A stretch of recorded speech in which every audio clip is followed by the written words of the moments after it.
Yes. Good afternoon.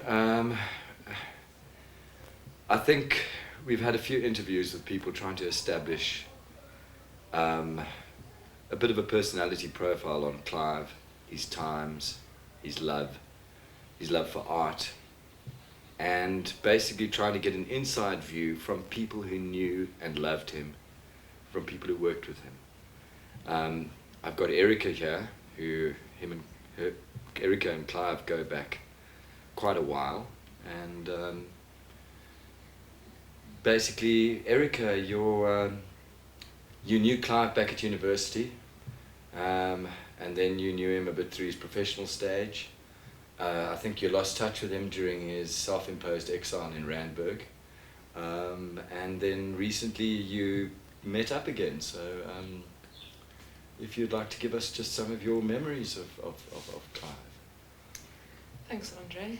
This is great because, I think about Clive a lot more now that he's not with us. And what I remember the most is that he was such a prankster. And, so many practical jokes through his university days and sort of toned down a bit as he got older. But I think what happened then is he mythologized himself a lot and he could adopt this persona. And I think that's why he made so many enemies, because people couldn't tell the difference between Clive and Clive the myth that he was creating. I think what we want to do with this series of interviews is try and strip away that myth from the man, because there was just so much surrounding Clive, so much publicity at the time, was to try and get an angle on who he really was.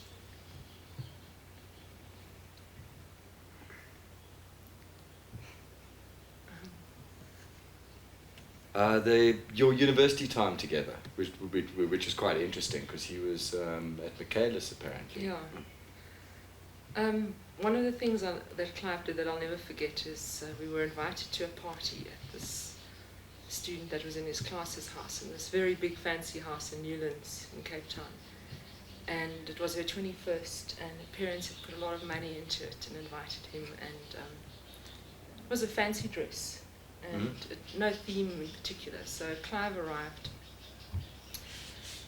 wearing a transparent raincoat, totally see-through. Oh and my goodness. completely naked underneath. And he was wearing a pair of earphones, ostensibly for a Walkman. But the cord from the earphones he had trailed up into his butt. He'd stuck the cord into his bottom, basically. Yes, and then he had put rouge on both of his bum cheeks. And it was hilarious, but it didn't really go down with the family and guests, and eventually he was thrown out. Well, that's our Clive. I think you saw his progression from his sort of very accurate graphical style to getting into his installation work.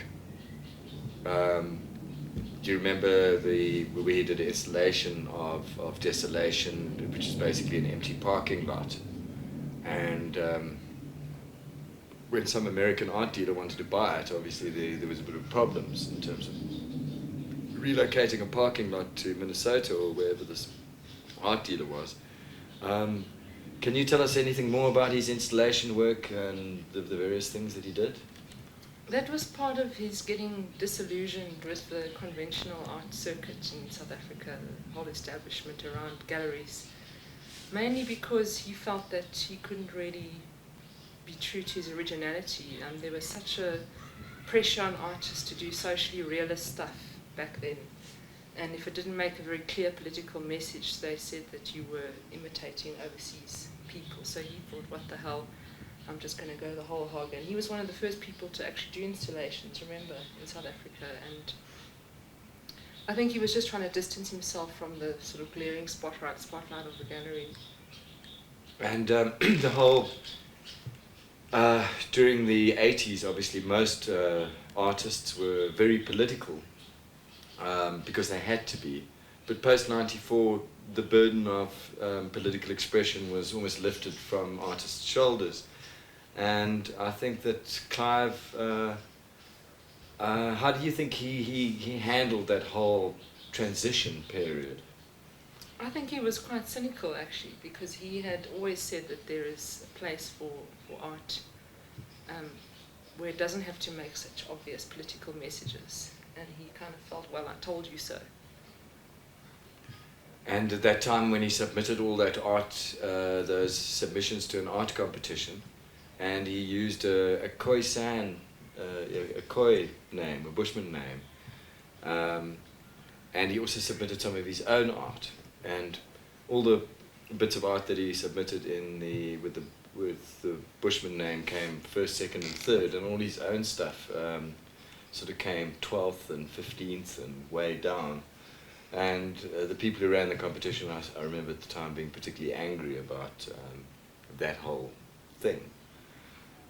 Yes, you know, quite a few people imitated him after that. As we know, Wayne Barker did something similar. Beezy Bailey also did a similar thing with some drawings, I think, which he entered under a black woman's name. And what I liked about Clive, he didn't try and get personal mileage out of it. He was just trying to make a point, whereas the other mentioned artists, you know, turn it into this ego trip. And he always rose above that, I thought. And I mean, the most amazing thing was about Clive was he lived with his mother until he died. And